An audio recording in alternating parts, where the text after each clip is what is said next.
السلام علیکم ناظرین، میں ہوں احمد اور آپ دیکھ رہے ہیں احمد انفو پوائنٹ۔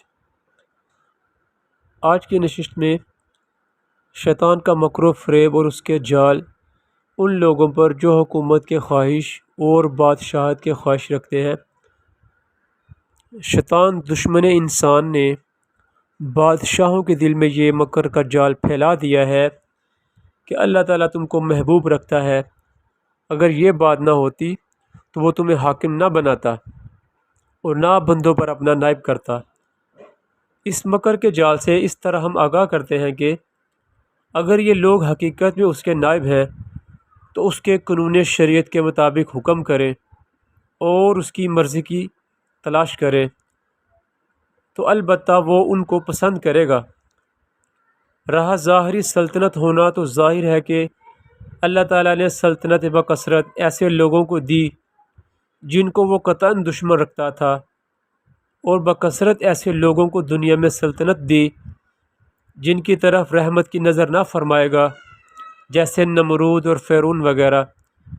یہ اس کی قدرت کے کرشمے ہیں اور اس کی نیز نگینیاں ہیں کہ بہتوں کو انبیاء و صالحین پر مسلط کر دیا، حتیٰ کہ انہوں نے انبیاء علیہ السلام و صالحین کو قتل کر ڈالا۔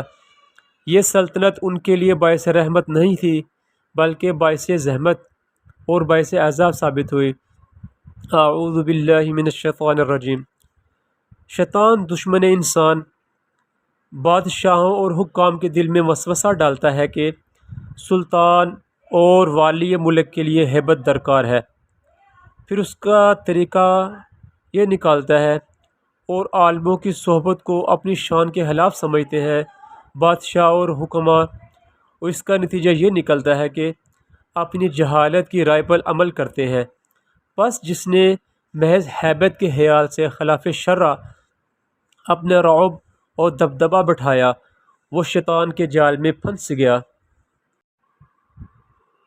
اور ابلیس یہ کہہ کر وسوسہ حاکموں کے دل میں ڈالتا ہے کہ تمہارے دشمن بہت ہیں، لہٰذا ہر طرف بہت مضبوط پہرے رکھو۔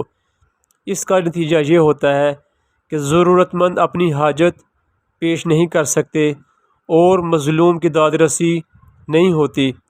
اس طرح کرنے سے انصاف نہیں ہو سکتا اور بے انصافی ہونے سے حکام و سلاطین کی دین و دنیا تباہ ہو جاتے ہیں۔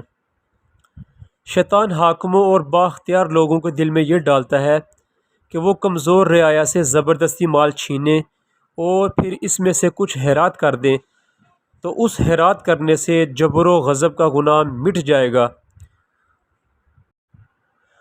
وہ یہ سمجھنے لگتے ہیں کہ صدقے کا 1 پیسہ ہمارے 10 پیسے کے غضب کا جرم مٹا دے گا۔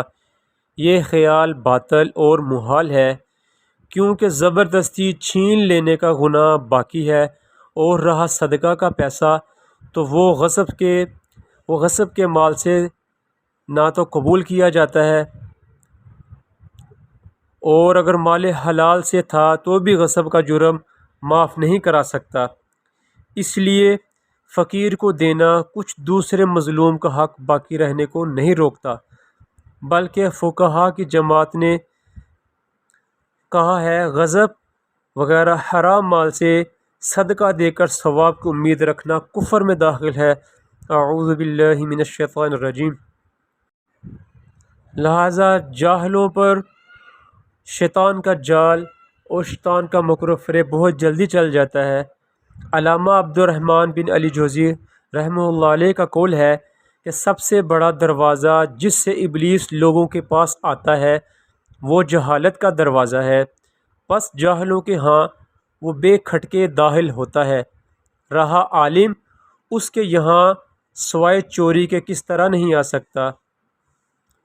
ابلیس نے بہت سے عابدوں پر تلبیس اس لیے ڈالی کہ ان کو علم شریعت بہت کم تھا، کیونکہ عابدوں میں اکثر یہی حالت ہوتی ہے کہ بغیر علم پڑھے عبادت کے لیے گوشہ نشین ہو جاتے ہیں۔ ربیع بن حسیم رحمہ اللہ علیہ فرمایا، پہلے علم حاصل کر پھر گوشہ نشین ہو۔ لہٰذا ایسے عابدوں پر ابلیس کی تلبیس یعنی اس کے مکر و فریب ابلیس نے عابدوں پر یہ تلبیس ڈالی کہ انہوں نے علم پر عبادت کو ترجیح دی ہے، حالانکہ نفل عبادت سے علم افضل ہے۔ درس تدریس میں شامل ہونا نوافل سے بہتر ہے۔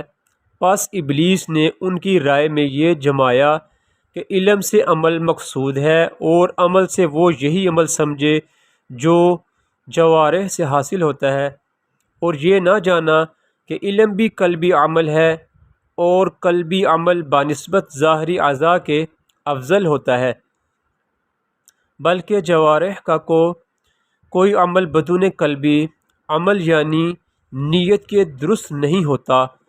معافی بن عمر رحمہ اللہ علیہ معافی بن عمران رحمہ اللہ علیہ نے ارشاد فرمایا کہ ایک حدیث لکھنا مجھے تمام رات کی عبادت سے زیادہ محبوب ہے۔ بعض لوگوں کو شیطان طہارت اور وضو کے درمیان میں آ کر وسوسے ڈالتا ہے۔ بعضوں کو شیطان استنجا کرنے میں وسوسہ ڈالتا ہے کہ گھنٹوں کھڑا استنجا سکھاتا رہتا ہے اور طرح طرح کے نامناسب حرکتیں کرتا ہے۔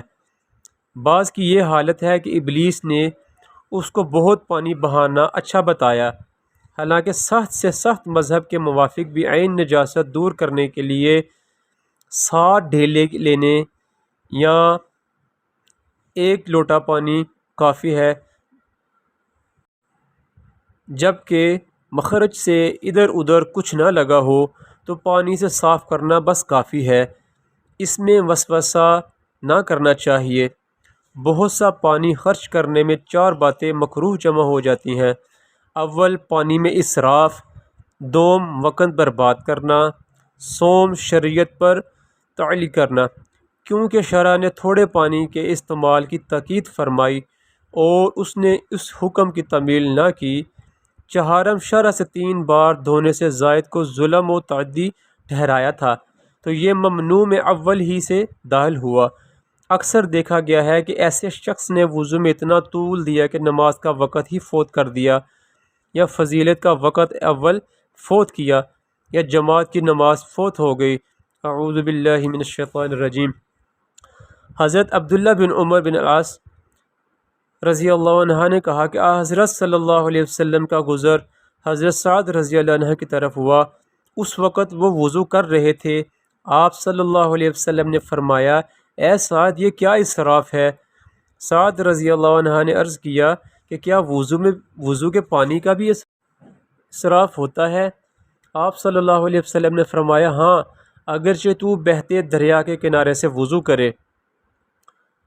حضرت ابی بن کعب رضی اللہ عنہ سے مرفوعاً روایت ہے کہ حضرت صلی اللہ علیہ وسلم نے فرمایا، وضو میں وسواس کے واسطے ایک شیطان مکر ہے، اس کا نام ولحان ہے، تم اس سے بچتے رہو۔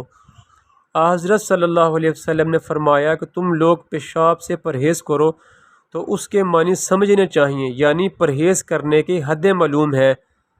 مطلب یہ ہے کہ جہاں کہیں پیشاب لگ جائے تو اس سے غفلت نہ کرو، بلکہ اس کو پانی سے دھو ڈالو۔